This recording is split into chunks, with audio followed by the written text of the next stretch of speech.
मुनिगण, पूजनीय मातृशक्ति, ब्रह्मचारी गण, ऋग्वेदादि भाष्य भूमिका के प्रारंभ करने से पहले कुछ हम थोड़ी चर्चाएं कर रहे हैं। एक दो बिंदु और रख के आगे प्रारंभ इसका करेंगे। वेद जो है संस्कृत भाषा में ही परमेश्वर ने बनाया है। बहुत सारी भाषाएं हैं, लगभग पूरे विश्व में 22,000 बोली और भाषाओं से अधिक भाषाएं पूरे विश्व में हैं। 22,000 से भी कुछ न कुछ ज्यादा मिल जाएंगी। अपने आर्यवर्त में ही देखें तो 14 भाषाएं शायद यहां चलती हैं जिनकी लिपि है, और उनके साथ साथ यदि हम बोलियों को भी, जिसको प्रादेशिक भाषा जो हम प्रयोग करते हैं, बोली जिसको बोलते हैं, उसको भी यदि सम्मिलित कर दें तो सैकड़ों भाषाएं यहां भी हो जाएंगी। ऐसे ही यदि हम पूरे विश्व को देखेंगे तो हजारों की गणना बोली और भाषाओं की हो जाती है। तो वेद जो है संस्कृत में ही परमेश्वर ने बनाया, दूसरी बोली भाषाओं में नहीं बनाया। स्वामी दयानंद के सामने ये आक्षेप भी किया है 7वें समोल्लास में, शायद यहां भी होगा।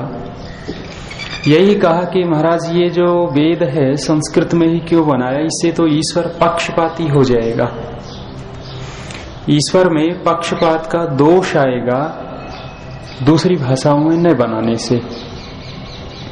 तो स्वामी दयानंद यही कहते हैं कि प्रारंभ में जब सृष्टि आरंभ हुई है तो संस्कृत भाषा ही थी, और दूसरा जो है वो जो दूसरी बोली भाषाएं हैं वो कुछ लोगों की बनाई हुई हैं, बाद की हैं, और संस्कृत भाषा जो है वो ईश्वरीय वाणी है, और जो ईश्वरीय वाणी है उसी में ईश्वर अपनी कृति को रचता है। तो वेद जो है वो संस्कृत में ही है, न अंग्रेजी में न हिंदी में, और दूसरी फ्रेंच है, जापानी है, चीनी भाषा है, रसिया, जो भी है उन भाषाओं में नहीं है। और ये संस्कृत भाषा यदि हम इसकी वैज्ञानिकता देखते हैं तो सब कोई इसको स्वीकार करने को तैयार हो सकता है। वर्तमान में भले ही कुछ लोग कहें कि ये तो मृत भाषा है, लेकिन मैंने सुना है कि जो आजकल ये जो संगणक है, कंप्यूटर है जी, सुपर कंप्यूटर बोल रहे हैं, तो वो सुपर कंप्यूटर भी इस संस्कृत भाषा को ही पूरी तरह स्वीकार कर रहा है। दूसरी भाषाओं को स्वीकार तो करता है, लेकिन जैसे संस्कृत को स्वीकार कर रहा है दूसरी भाषाओं को नहीं कर रहा। इससे भी पता लग रहा है कि संस्कृत एक उत्कृष्ट भाषा है, सामान्य भाषा नहीं है। दूसरा, ऋषि दयानंद और वेद, कुछ मैंने पहले चर्चा रखी थी आपके सामने। ऋषि दयानंद का और वेद के साथ बहुत गहरा संबंध रहा। ऋषि दयानंद ने अपने जीवन काल में वेद के लिए ही कार्य किया। उसके बाद आर्य समाज और वेद को यदि हम देखते हैं, मंसूर तो बहुत है आर्य समाज के पास वेद के विषय में। हम भी बोलते हैं तो वेद का इतना बढ़िया व्याख्यान होता है, वेद मंत्र को ऐसे लच्छेदार बहुत भावपूर्ण भाषा में ऐसे प्रस्तुत कर देते हैं हम।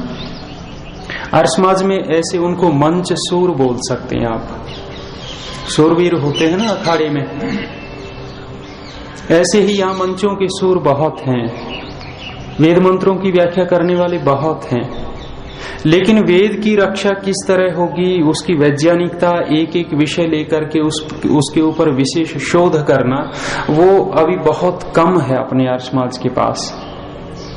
आर्य समाज का मुख्य एक संगठन होता है। आर्य समाज कोई और लंबी चौड़ी वस्तु नहीं है, संगठन है। और संगठन साध्य नहीं होता, साधन होता है। आर्य समाज को हमने बना क्या लिया? साध्य बना लिया है। साधन बहुत अच्छी चीज है, हमें इसमें जोड़ना चाहिए, लोगों को प्रभावित करना चाहिए। एक एक व्यक्ति आए, संगठन जितना मजबूत और बड़ा होगा उतना ही कार्य भी अच्छा होता है। लेकिन वर्तमान में हम प्राय करके देखते हैं तो जल से जुलूस इत्यादि कर लेते हैं हर समाज के, और वो केवल इसलिए करते हैं कि हमारा संगठन मजबूत हो, संगठन में जुड़े। साध्य संगठन बना लिया, लेकिन साध्य संगठन नहीं है। इस संगठन को साधन मानकर यदि हम प्रयोग करते हैं, और वो साधन वेद के प्रतिपादन में होना चाहिए। वर्तमान में आर्य समाज का इस तरफ बहुत कम ध्यान है। कोई कोई विरला ही वेदों का विद्वान हो, जैसे परसों पूज्य आचार्य जी चर्चा कर रहे थे, या कल ही सनत कुमार जी की, चारों वेद पढ़े हैं उन्होंने, प्रकृति प्रत्यय इत्यादि अर्थ लगा लिया। बहुत बड़ी बात है ये भी, लेकिन और गहराई में जाने के लिए और बहुत ज्यादा मेहनत की आवश्यकता है वेद मंत्रों की, उनका रहस्य को जानने के लिए। प्रकृति प्रत्यय से सामान्य काम नहीं चलता। व्याकरण से तो हम भी अर्थ देख लेते हैं, कर लेते हैं, एक सामान्य विद्वान व्याकरण का भी कर लेता है, लेकिन इतना भी उन्होंने किया है, ये भी बहुत बड़ा काम किया है। तो आर्य समाज और वेद बहुत गहरा नाता है इसका, लेकिन आर्य समाज ने शिथिल कर रखा है इसको। आगे चल करके जब विद्वानों को देखते हैं, जैसे सनत कुमार जी की बात आई और आचार्य जी करवा रहे हैं, और आगे लक्ष्य भी वेद का है पूज्य आचार्य जी का, तो कई बार निराशा की बजाय आशा भी बंधने लगती है कि आर्य समाज का भविष्य बहुत उज्जवल है, कि ऐसे योग्य विद्वान आने वाले समय में होंगे, जो पीछे इतने विशेष जिन्होंने इतना कार्य नहीं कर पाए जो वेद के विषय में, और आगे होगा। तो आर्य समाज और वेद का बहुत गहरा नाता है। वेद की कुछ शाखाएं हैं। स्वामी दयानंद ने शाखाओं की गणना की और गणना करके लिखा 1127 शाखाएं लिखी हैं।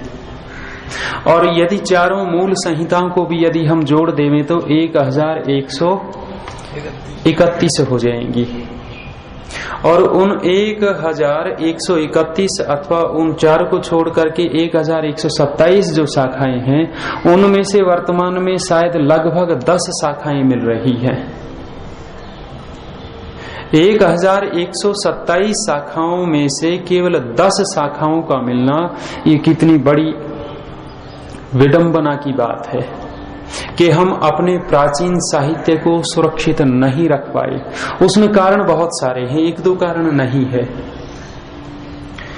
मैं आपके सामने चर्चा कर रहा था, परसों शायद मैंने रखी थी, ईश्वर के विषय में, कि यदि ईश्वर धन से मिलता तो अमेरिका उसको बैठा लेता, नहीं जाने देता, धनी देश है। और यदि शक्ति से मिलता तो रूस अपने पास में बैठा लेता, ईश्वर को हिलने नहीं देता। और यदि चालाकी और चालबाजी से मिलता तो इंग्लैंड रख लेता।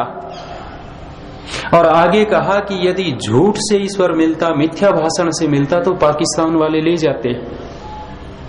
और अंत में कहा कि यदि आलस्य और प्रमाद से ईश्वर मिलता तो भारत सबसे अग्रणी मिलता ईश्वर को प्राप्त करने में।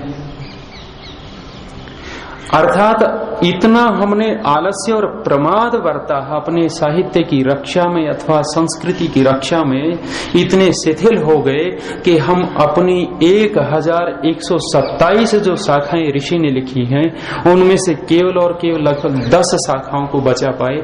ये आलस्य और प्रमाद का परिणाम है, और अब भी चल रहा है। ऋषि ने खोज की बहुत सारे ग्रंथों की, संस्कार विधि में अथवा सत्यार्थ प्रकाश की तृतीय समुल्लास में वो पठनीय अपठनीय जो ग्रंथ लिखे हैं, उसमें कई सारे तो ऐसे ग्रंथ लिखे हैं जो मिलते ही नहीं, स्वामी जी के सामने नहीं थे। और फिर विकल्प रखना पड़ा स्वामी जी को कि किसी योग्य विद्वान का भाष्य इनका पढ़ लेवे। ये केवल और केवल हमारे आलस्य प्रमाद के कारण हुआ। और कुछ दूसरे भी कारण हुए, जो पीछे जैनियों की बात आई थी, उन जैन लोगों ने भी हमारा बहुत सारा साहित्य जला दिया था।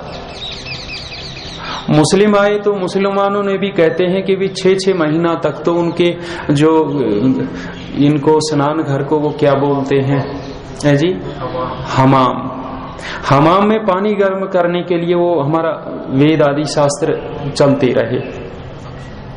और अंग्रेज थोड़े चालाक थे, लेकिन इन्होंने भी जलाया है हमारे साहित्य को, अंग्रेजों ने भी जलाया, सुरक्षित भी रखा लेकिन जलाया भी। एक घटना, ये लक्ष्मीबाई झांसी की घटना, महारानी लक्ष्मीबाई का बहुत बड़ा पुस्तकालय था, ये राजा लोग पुस्तकालय रखते थे। हम जोधपुर इत्यादि गए तो वहां पुस्तकालय हमने देखे थे, यात्रा में गए तो ब्रह्मचारियों को पता होगा, पांडुलिपियां भी थी उनके पास प्राचीन। तो कहते हैं जब अंग्रेजों ने वो पुस्तकालय जलाया, रानी लक्ष्मीबाई बहुत सारी हानियों को सहन कर गई थी, लेकिन लेखक लिखता है कि जब उस पुस्तकालय में अंग्रेजों ने आग लगा दी थी तो रानी लक्ष्मीबाई फवक करके रोने लग गई थी। उनको महत्व दिख रहा था उन शास्त्रों का, ग्रंथों का। तो वो भी कारण है, लेकिन मुख्य कारण हमारा आलस्य प्रमाद भी इन शाखाओं को, शास्त्रों को नष्ट करने में रहा है। तो वेद की 1127 शाखाओं में से लगभग 10 शाखाएं बची हुई हैं। वेद का हम विषय देखेंगे, स्वामी दयानंद परा अपरा विद्या की बात करेंगे वेद में। तो और 2-3 शब्द देखें, हमारे लोक में प्रचलित है, एक अहिक शब्द है, ऐसा ही बोलते हैं शायद, ऐहिक, इह से ऐहिक बन गया। अहिक का दूसरा क्या बनेगा, पारलौकिक। यह अहिक माने यहाँ का, संसार का। वेद इस संसार में जीने की कला भी सिखाता है, और पारलौकिक जो सुख है उस पारलौकिक की दृष्टि को भी दर्शा देता है कि पारलौकिक भी कुछ है। एक शब्द चलता है अध्यात्म, और उसका विपरीत क्या बोलते हैं, भौतिक। तो वेद अध्यात्म की भी बात करता है और भौतिक भूतों की भी बात करता है। ये नहीं कि केवल वेद मोक्ष का ही, मोक्ष ही इनसे हम इतने तक सीमित रहेंगे। मोक्ष तो मुख्य लक्ष्य है ही, लेकिन वेद संसार में रहना भी सिखा देता है। एक और शब्द बोलते हैं अभ्युदय और निश्रेयस।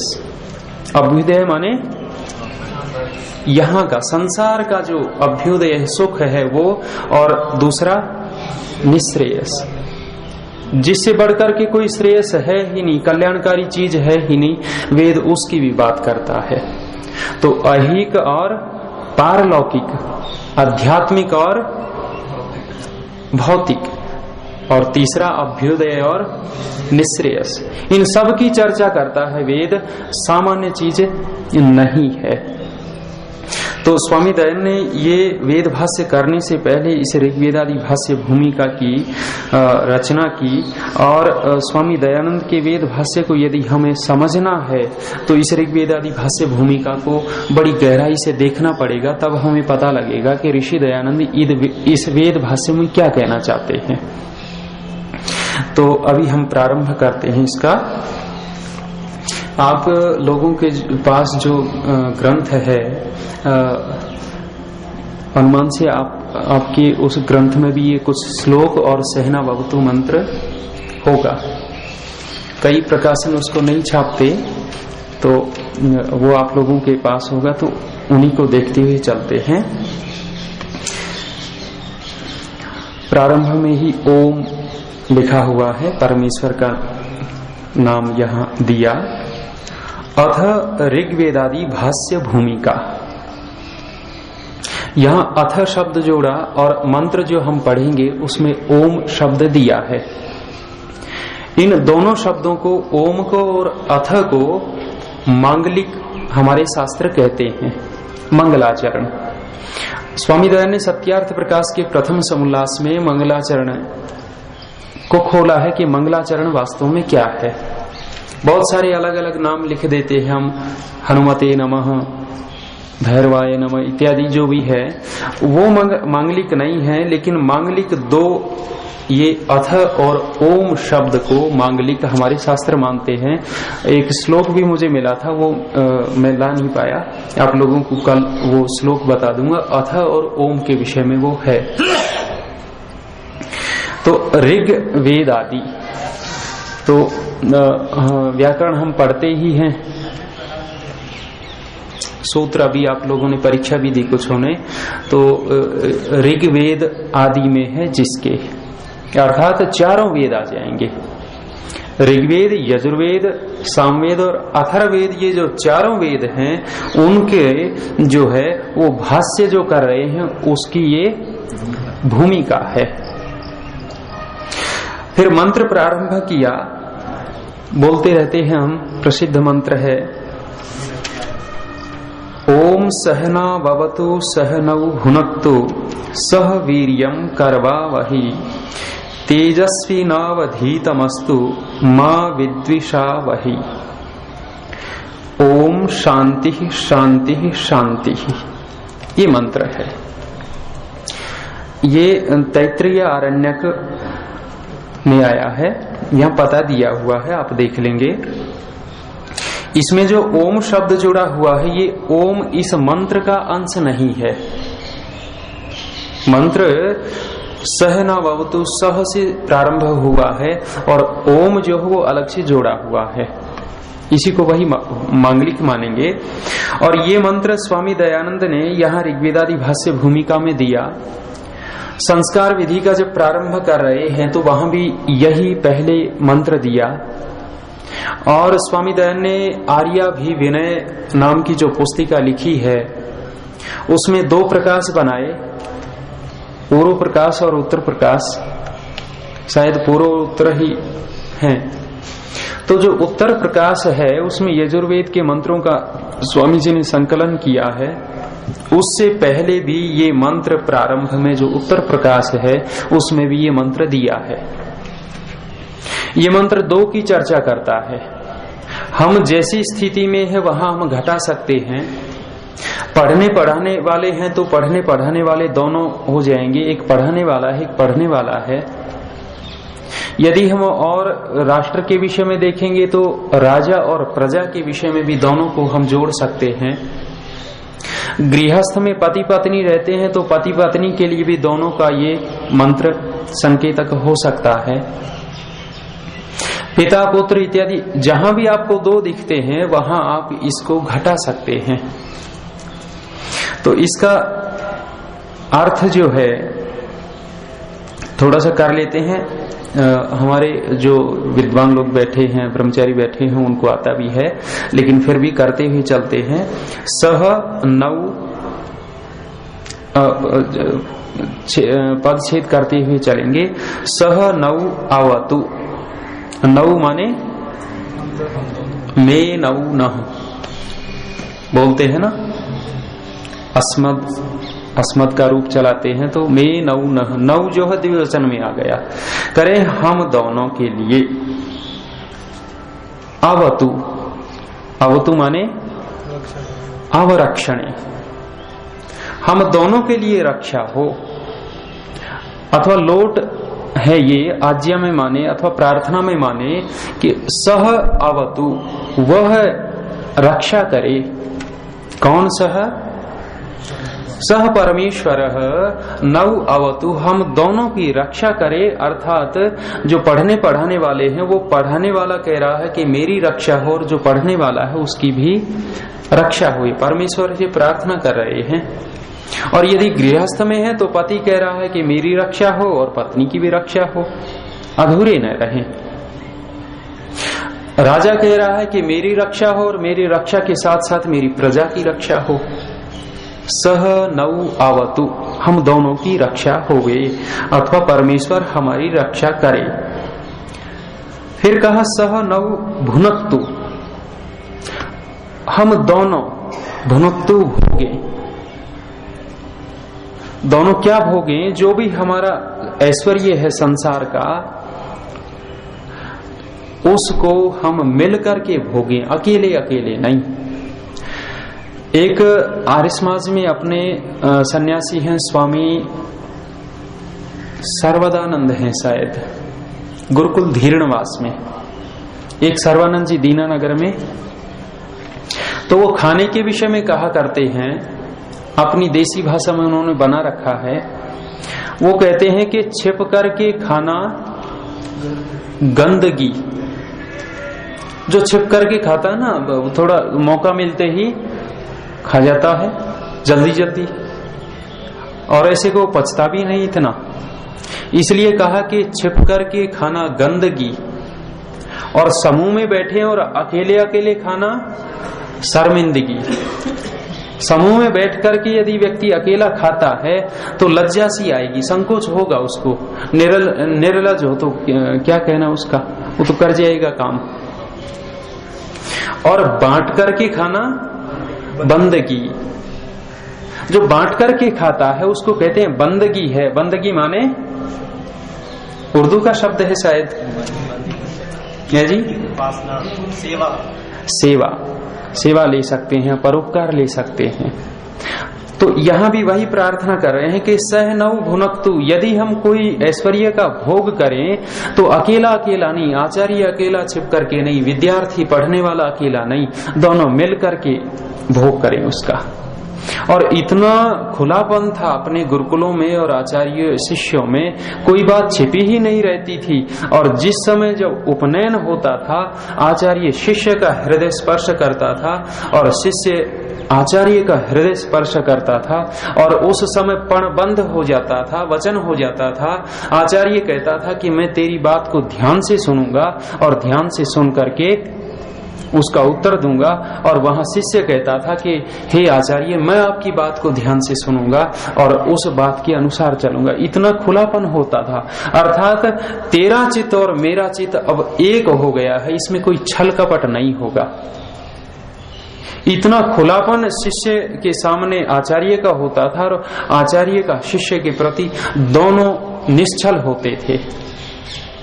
और ऐसे के लिए ही विद्या ऋषियों ने कही है कि यदि हमें किसी को विद्या देनी है तो ऐसे व्यक्ति को ही विद्या देवें जो निश्चल है, निष्कपट है, बाहर कुछ है और अंदर कुछ है।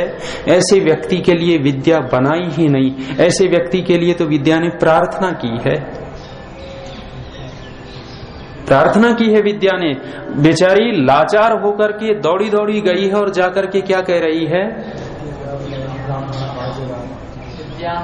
विद्या हवई ब्राह्मण मा जगाम गोपाय माम, कह रहे तू मेरी रक्षा कर, गुपु रक्षणे, हे ब्राह्मण देवता मुझे बचा, रक्षा कर, मैं तेरी निधि हूं, तेरा खजाना हूं। और कैसे लोगों से, असूयकाय, ये तीन दिए हैं। जो असूय का है, जो निंदक व्यक्ति है, जो निंदा करता रहता है ऐसे व्यक्ति से, और जो अनरिजु है, जो कुटिल है, जो छली कपटी है, जो अंदर कुछ रखता है और बाहर कुछ रखता है, वहां कह रहे हैं कि ऐसे व्यक्ति से मुझे बचाओ। ऐसा व्यक्ति कभी भी विद्या का अधिकारी होता ही नहीं, और यदि उसके पास विद्या आ गई तो गलत प्रयोग होगा, ठीक प्रयोग कर ही नहीं पाएगा।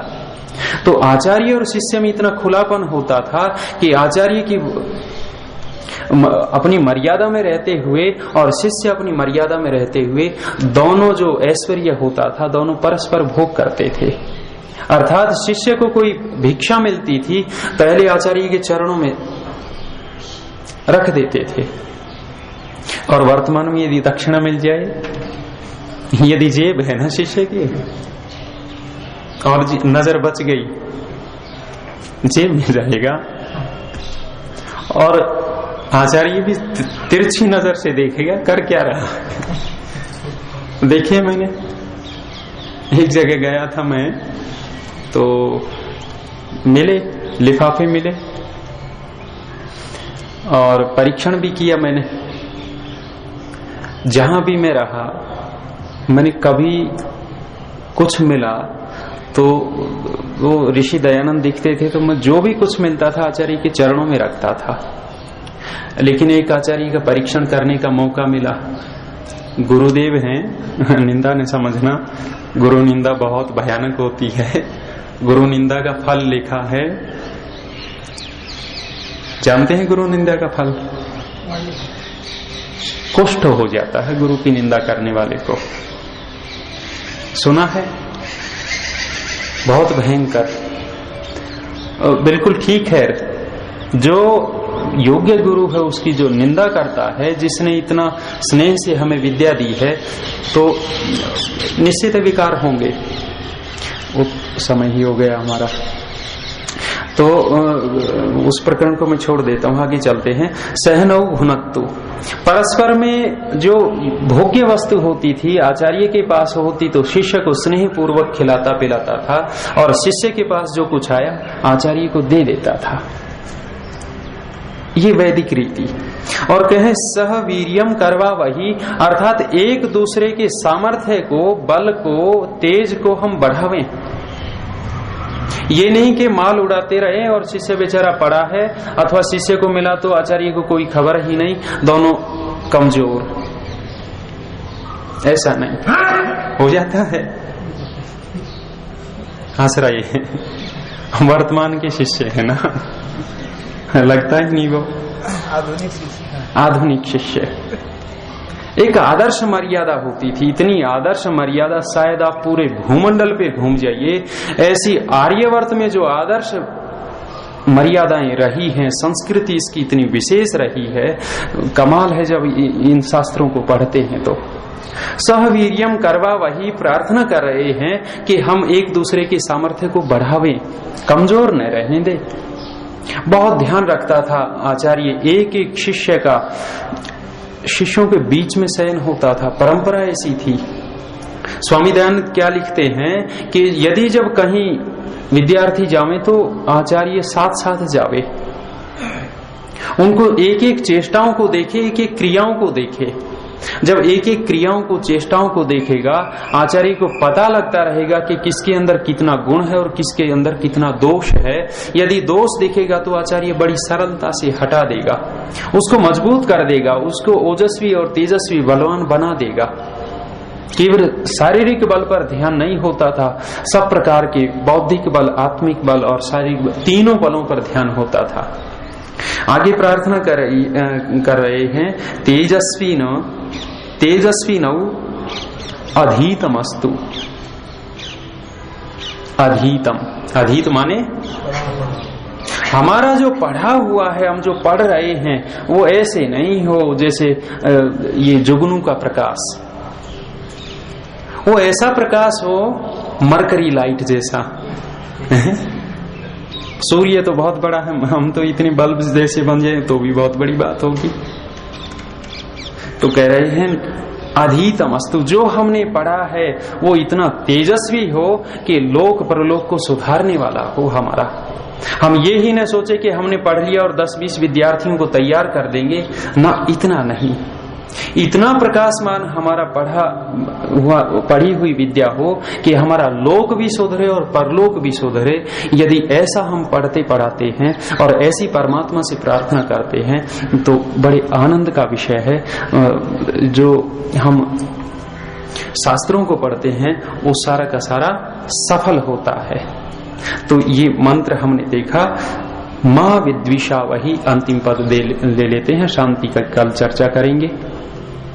और कह रहे हैं माँ विद्विषा वही। माँ माने ये माँ बैठी सामने बैठी है ना, तो वो माँ नहीं, माँ निषेध अर्थ में करे, माँ विद्विषा वही, हम परस्पर कभी द्वेष न करें। और वी उपसर्ग लगा दिया। सामान्य द्वेष तो होता ही है, लेकिन विशेष द्वेष भी बन जाता है। वो किसी भी प्रकार का द्वेष हमारे अंदर पैदा न हो। यदि गुरु शिष्य में द्वेष पैदा हो गया, पति पत्नी में द्वेष पैदा हो गया, राजा प्रजा में द्वेष पैदा हो गया, पिता पुत्र में द्वेष पैदा हो गया, कभी भी उन्नति नहीं कर सकते, अवनति हो जाएगी। और जो गुरु देना चाहता है वो शिष्य ले नहीं पाएगा, और जो शिष्य लेना चाहता है वो गुरु दे नहीं पाएगा। यदि परस्पर में प्रेम है, विद्वेष नहीं है, गुरु भी जो उसके अंदर जितनी भी पोटलियां हैं खोल खोल करके रख देगा, बहुत सारे गुरु होते हैं जो पोटली बांध करके रखते हैं, देखते रहते हैं, परीक्षण करते रहते हैं योग्य है या नहीं, लेकिन जिस दिन उनको पूरी योग्यता दिखती है सारा का सारा उड़ेल करके ये ले, अब मैं मेरे खजाना खाली कर दिया है। तो मां विद्वेषा वही, परस्पर कभी हमारे अंदर विद्वेष न हो। आज इतना ही रखते हैं, शांति वाला कल देख लेंगे, अगले श्लोक प्रारंभ करेंगे। ओ शांति। ओम द्यौः शान्तिरन्तरिक्षं शान्तिः पृथिवी शान्तिरापः शान्तिरोषधयः शान्तिः वनस्पतयः शान्तिर्विश्वे देवा शान्ति ब्रह्म शान्तिः शान्तिः शान्तिरेव शान्तिः सामा शान्तिरेधि। ओम शांति शांति शांति। सबको सादर नमस्ते।